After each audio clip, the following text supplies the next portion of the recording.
ciente daquilo que ouviram. É o que eu te peço nesta noite. Fica conosco. E a igreja diga amém. Amém. Graças a Deus. Queridos e amados irmãos, nós lemos um texto no capítulo 4 de Mateus, aonde vai nos relatar que um certo dia Jesus, ele próximo de Jericó, ele vai para um deserto. E a Bíblia diz que ele vai para esse deserto, escute bem, ele vai para esse deserto, e quando ele vai dizer a Bíblia que ele vai ser conduzido. Quem está entendendo já está pegando. Glória a Deus. Ele não vai só, ele vai ser conduzido Pelo Espírito. Se um cego, ele está em uma parada com um guia, alguém vai pegar ele para atravessar a rua. Então ele vai ser conduzido por alguém. Então Jesus está sendo conduzido por alguém. Quem é? Deus. Deus vai guiá-lo para ele ir ao deserto. O que você já começa a entender isso aqui, já começa a entender. Tem momentos de dificuldades, tem momentos que você está no deserto, mas é porque você foi conduzido. Só que, pega isso aqui, o fato de você ser conduzido, sabe o que quer dizer, igreja? Quer dizer que você não está sozinho. Você não está sozinho. Que diferença tem de ser conduzido ao deserto com Deus e sem Deus? A diferença é que se você for sem Deus, não vai conseguir sair do deserto. É isso. Se você for com Deus, você vai conseguir sair do deserto. Então Jesus foi conduzido pelo Espírito de Deus ao deserto. Só que quando ele vai para o deserto, ele não só vai estar no deserto, ele vai ser tentado. Isso quer dizer que no deserto alguém vai se aproximar. E quem é? O tentador. Só que nós temos que viver, irmãos, no espiritual. Perceba-se que quando ele chega no deserto, ele vai jejuar 40 dias. 40 dias. Depois de 40 dias e noites, ele tem fome. Só que o adversário vai se aproximar, preste atenção.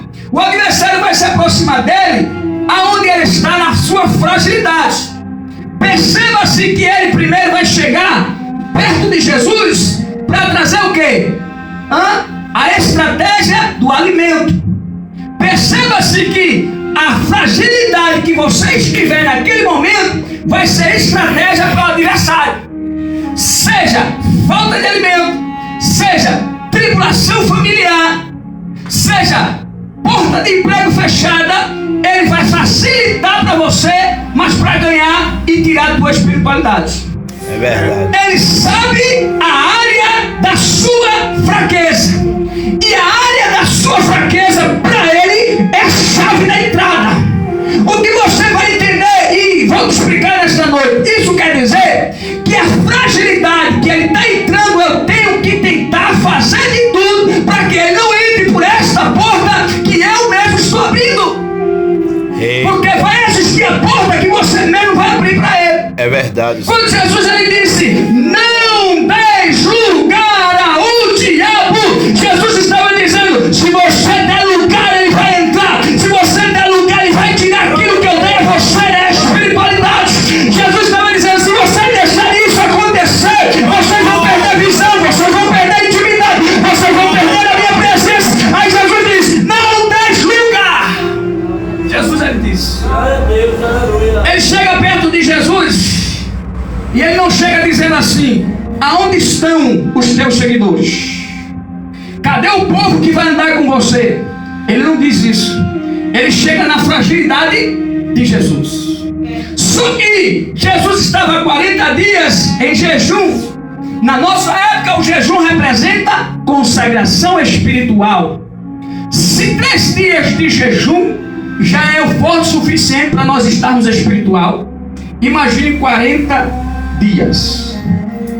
Só que nesses 40 dias, como Jesus era carne, ele estava mais magro, perdeu peso E outra, ele estava, ó, cansado e debilitado. Só que o que fortalecia Jesus, sem ele comer, o que era? O Espírito Santo. É verdade. É tão provável que vai ser aqui 3 portas. Presta atenção. 3 portas que Satanás vai abrir para que Jesus entre. Primeira porta, qual é? A porta da vantagem. E quando ele abre a primeira porta, ele vai dizendo, versículo 3: chegando-se a ele o tentador, diz: se tu és o Filho de Deus, ordena-se que estas pedras se transformem em Pão. Primeiro ele olha para a pedra. Você já está pegando ou não está? Ele sabe a estratégia que ele vai usar. Ele viu ali uma pedra. Aí ele diz: pegue esta pedra e transforme ela em pão. Você está entendendo, né? Mas onde é que Satanás quis pôr dúvida aí em Jesus na primeira porta que ele abriu? O texto já diz. Ele diz assim, dirigente Viviane: se tu és o Filho de Deus, transforma ela em pão. Você está pegando ou não está? É verdade. Presta atenção. É verdade. Isso aqui é psicológico. Jesus, ele disse assim: se tu és, o que é que ele quis passar para Jesus? Dúvida. Ele quis passar dúvida para Jesus. Ele cita assim: se tu és. Se Jesus não fosse espiritual, se fosse um irmão qualquer, diria assim: peraí, se tu és. Aí ele sentava e dizia: eu não sou. Eu não sou. Mas Jesus é espiritual, Jesus é como se Jesus estivesse dizendo: já vem ele com estratégia, já vem ele querendo colocar dúvidas no meu chamado. Aí ele vai dizer assim, ó: mas respondendo Jesus, está escrito que nem só de pão viverá o homem, mas de toda a palavra que sai da boca de Deus. Aleluia! Só que perceba que Jesus já viu aqui que vai vir batalha espiritual. Isso aqui é batalha espiritual. Ele vem com estratégia. Jesus vai como? Como é que Jesus vai como? Responder. Jesus vai combater ele como, irmãos? Na palavra. Jesus vai dizer: nem só de pão viverá o homem. Mas antes de Jesus dizer viverá o homem, Jesus cita o que antes? Está escrito. Está escrito. A expressão está escrito é como se Jesus estivesse dizendo: você sabe o que está escrito. Está escrito em Deuteronômio 8:3: não só de pão viverá o homem. Não, você me entendeu. Quando ele diz assim: o homem não viverá, o homem quer dizer que Jesus estava dizendo: a minha carne está fraca, mas o espiritual permanece a minha carne de pé. É por isso que ele cita: não só de pão viverá o homem, o externo vai estar padecendo, mas o que está em mim me faz ficar forte. Aí ele diz: não só de pão viverá o homem. Oh, glória! Ele já viu que aí ele perdeu. Mas Satanás nunca vai desistir de querer parar você. Glória a Deus. Segunda porta que ele vai abrir, qual é? Versículo 5: então o diabo o transportou para onde? A cidade santa em Jerusalém, e pôs ali sobre o pináculo do templo. Versículo 6 ele vai dizer: sim, e disse-lhe: se tu és o filho. Perceba-se que ele não tá entendendo, tá pegando, né? Perceba-se que ele ainda não desistiu de colocar dúvida onde? No ministério de Jesus. Não tem pessoas, irmãos, que dizem assim, né? Às vezes conversando, cuidado dessas conversas que Satanás está lá escutando, viu? Nunca diga isso, porque tem gente que fica dizendo assim: ô Jesus, eu sirvo pra quê, hein? Pra que eu sirvo na igreja? Eu não sei ler, eu não sei fazer nada. O que eu sou? Aí o diabo diz: opa, serve não. Aí eu já fico escutando, vou usar estratégia para tirar ele ou ela. Mas diga para você, irmão, você serve. Porque Jesus me chamou, porque você serve. Aí ele vai dizer, sabe o que? Veja o que ele diz: lança-se daqui abaixo. Opa, peraí, ó, o debate vai ficar bom aqui agora. Já que ele viu que Jesus usou a Bíblia, ou seja, a palavra, o pergaminho, Aí ele disse, eu vou ele usar a vai Bíblia usar a também. palavra também. Tá entendendo? Salmo 91. Pastor, ele quis dizer que ele sabia. Sim, mas vê, ele vai usar o Salmo. Salmo 91. Ele vai dizer, pois está... Escrito. Isso quer dizer que ele entende. Entende? É. Isso quer dizer que ele leu. Ele diz, está escrito. Ele diz, está escrito que aos seus anjos dará ordem sobre ti e tomarão em tuas mãos para que nunca tropeces nenhuma. Pedra. Só que ele citou o Salmo 91 e o 11 Isso. e o 12. Sim ou não? Sim. Por que ele não citou o 13? É forte. O que é que diz o 13? Alguém lê aí o 13? Vai lá em Salmo 91, 13. Presta atenção. Irmão diz, ele usou a palavra. Salmo 91, 11 e 12. Entende isso aqui? Satanás nunca vai pregar a verdade. Ele sempre vai omitir a verdade. Por que ele não citou o versículo 13? O que é que diz? Eita, Jesus. Veja aí. Salmo 91 e o 13. Até quando? 91. 91. Passarás sobre o leão Sim. e as cobras. É. Passarás não, pisarás. Pisarás. Ó, é como se ele estivesse dizendo assim, ó. Vou citar só o 11 e o 12. É. O 13 eu não posso porque é contra mim. É. É forte. Entendeu, né? É como se ele tivesse dizendo, se eu citar o 13, estou pregando contra o mesmo. Aí ele só cita o 11 e o 12. Mas já percebeu aqui que Jesus podia até citar, né? Cite o 13. É. Jesus podia dizer isso? É. Jesus podia dizer, muito bem, você é conhecedor. Aí ele não queria afrontar, né? Muito bem, Jesus poderia dizer, cite o 13. Jesus fica calado, né? Olha o que Jesus vai dizer. O que é que Jesus vai dizer? Aí Jesus diz, olha, tá ficando bom o negócio, ele tá vindo com Bíblia, vamos com Bíblia. Aí Jesus vai para onde? Versículo 7. Olha o que Jesus vai dizer. Jesus diz, também está escrito, não tentarás o Senhor, Teu o Deus. Senhor. Teu Deus. Teu Deus, que ele era do anjo. Não, pegou. Jesus já percebeu que esse debate aqui é psicológico.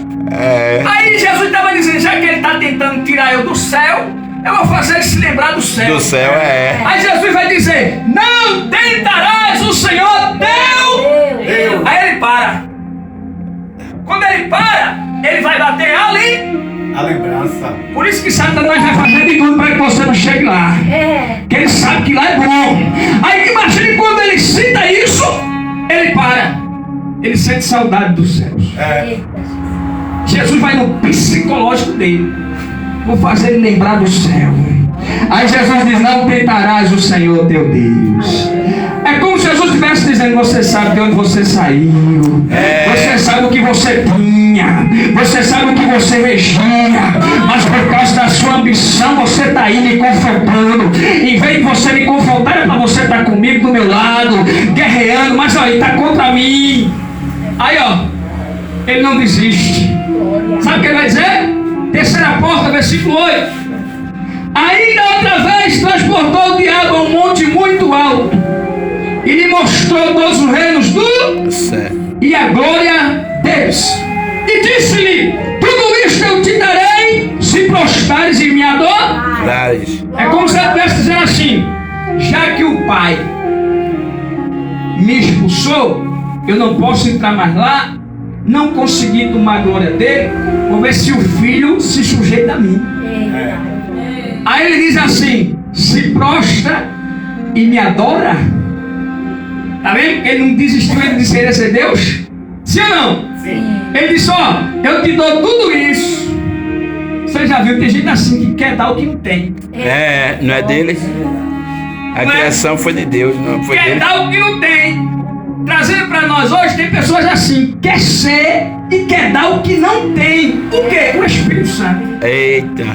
Aí vai dizer assim, ó, tão somente vai dizer a Jesus, olha o que Jesus vai dizer, disse-lhe no versículo 10, então disse Jesus, vai-te Satanás, porque está escrito, Ao Senhor teu Deus adorarás e só Ele servir. Só Ele servir. Deuteronômio 6,13. Então perceba-se que o confronto aqui foi espírito. Só que o versículo 11 vai dizer assim: e o diabo se afastou. Não, você não entendeu. Se você entendesse, você dava glória. E o diabo se afastou. Significa que ele vai voltar. Ele se afastou por um certo tempo. Só que o confronto dele com Jesus ele não conseguiu. Daí por diante ele vai usar a boca de Pedro. Ele vai usar outras pessoas. Ele vai usar os fariseus. Ele vai usar os saduceus. E outros mais. Ele vai se manifestar no jovem. Ele vai se manifestar naquele homem que estava entrando no cemitério, saindo despido para enfrentar Jesus. Já que ele não conseguiu o confronto perto e na intimidade, ele vai usar alguém. Ele vai usar a matéria humana. Mas para ele usar a matéria humana significa: já que eu não consegui vencer ele, eu vou usar alguém. É verdade. Por isso que Jesus já disse: não deixe lugar ao diabo. Se der lugar, ele vai entrar. Escuta. Aí Jesus vai dizer assim, ó. O texto diz: ele se afastou, né? Isso. A expressão se afastar, diabo e Gênesis, quer dizer que ele se afasta um pouco e vai ver se a pessoa vai dar brecha novamente ou não. Ele não desiste. Diga. Ele se afastou um pouco por causa de Jesus e esqueceu. Aleluia. Mas, ó, quando ele se afasta um pouco, quem vai descer? Os anjos. Então isso quer dizer que primeiro vem o confronto espiritual, para depois vir a bênção. Primeiro você vai passar uma tribulação, primeiro você vai passar um momento difícil, primeiro você vai estar numa prova tão grande que você vai dizer: Jesus, o Senhor não está me vendo, Ele está vendo, mas primeiro Ele vai te provar. Glória a Deus, é verdade. Como é que estavam os céus? Imagine o Pai sentado e os serafins assim, cobrindo o rosto, cobrindo os pés e voando. E Deus olhando: eu quero ver se meu filho vai suportar. Aí está lá o diabo confrontando Jesus, Jesus debatendo. Mas eu imagino que cada confronto que Jesus confrontava o diabo na palavra, eu imagino o pai dizendo: esse é meu filho. Esse tem coisa de mim. Eu creio, Deus. Esse está vencendo. Esse está em espírito. Esse está na ligação. Porque Jesus disse o quê? O Pai está em mim e eu estou no Pai. Isso é intimidade. Se você tem intimidade, você vai vencer o confronto de Satanás. Glória.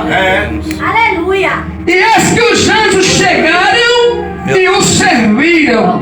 Sim, não? E Jesus, porém, ouviu que João estava preso, voltou para Galiléia e deixou Nazaré e foi habitar em Cafarnaum, aonde ele vai iniciar seu ministério base. Só que em Cafarnaum, Satanás se manifestou em muitas pessoas. O filho do oficial lunático e outros mais. Mas perceba-se que daqui para a cruz, aonde foi que o diabo só desistiu que não conseguia vencer Jesus? Você sabe? Daqui para a cruz. Qual foi o último confronto dele com Jesus? Aonde foi? Foi na morte. Foi na morte. Na morte? Aonde? Foi na morte da cruz, quando ele morreu e ressuscitou ao terceiro dia. Não, o confronto. Confronto. Na cruz. Na cruz? Na cruz. Com quem? Contra o ladrão que falou. Ele foi com a alma dele. Ele usa a boca do ladrão. O ladrão, então. E ele diz assim: tu não és o filho de Deus? Foi, de novo. Por que não te salva a ti mesmo? Satanás já estava nele. Satanás está dizendo assim: cadê? Te confrontei lá atrás, tu me venceu. Ele repetiu de novo. De novo. Tu não és? Olha a expressão, ele já citou essa expressão várias vezes. Aí ele cita de novo: tu não és o filho de Deus? Desce da cruz. Aí Jesus disse: se eu quisesse, Ô, pastor. o Pai mandaria vários ao meu respeito. Mas é necessário que o Filho padeça. Peraí. Só que aí, no confronto do diabo, no confronto, o que Jesus vai ganhar? Um amigo. Uma alma, Uma alma. Aí o outro olha assim pro outro lado e diz assim, mas rapaz, a gente merece, mas esse homem não. Aí ele diz assim, Senhor, lembra-te de mim quando entrarem no teu. Só que entende isso aqui que eu vou finalizar. Quando o diabo estava confrontando Jesus, aonde foi que o Espírito Santo operou? No outro ladrão. Muito bem, no outro ladrão. Já que o confronto novamente estava espiritual, Deus disse assim, eu vou usar esse, vou usar o outro para confortar meu filho. Aí o outro diz assim, lembra-te de mim. Aí Jesus se alegra, valeu Pai, ele me confrontou, mas diante dele eu estou ganhando uma alma. Obrigado Pai, eu estou morrendo, mas eu estou ganhando alma na cruz. Aí imagina Satanás dizendo, eu acredito que até na cruz ele está ganhando alma. Só que ele estava preocupado porque no tombo de Jesus ele ia ressuscitar, ia ganhar mais almas, ia preparar mais discípulos, ia confrontar ele novamente. Oh, glória, aleluia. Aí ele ficou mais irado quando Jesus disse assim, vão, expulsem demônios em meu nome. É como se Satanás estivesse dizendo, ele foi embora, mas ainda tem gente para batalhar comigo. Até hoje nós batalhamos. Diga para você, irmão, você é um batalhador. Você é um batalhador. Você continua batalhando. Aí, João. Você vai confrontar na sua casa, na vizinhança, no trabalho. Mas tenha convicção de uma coisa, você não está só. O Espírito de Deus, Ele está com você. E se o Espírito de Deus está conosco, não podemos parar, não podemos desistir, porque maior é que está conosco do que está no mundo. Fica de pé. Demônio. Glória. Oh, glória, aleluia. Para o seu irmão, aprendeu, né? Que as portas se abrem de Satanás. Mas você tem que ser espiritual para entender quando é ele. Aleluia. Amém, irmãos? Que Deus abençoe a vida de vocês. É, Jesus.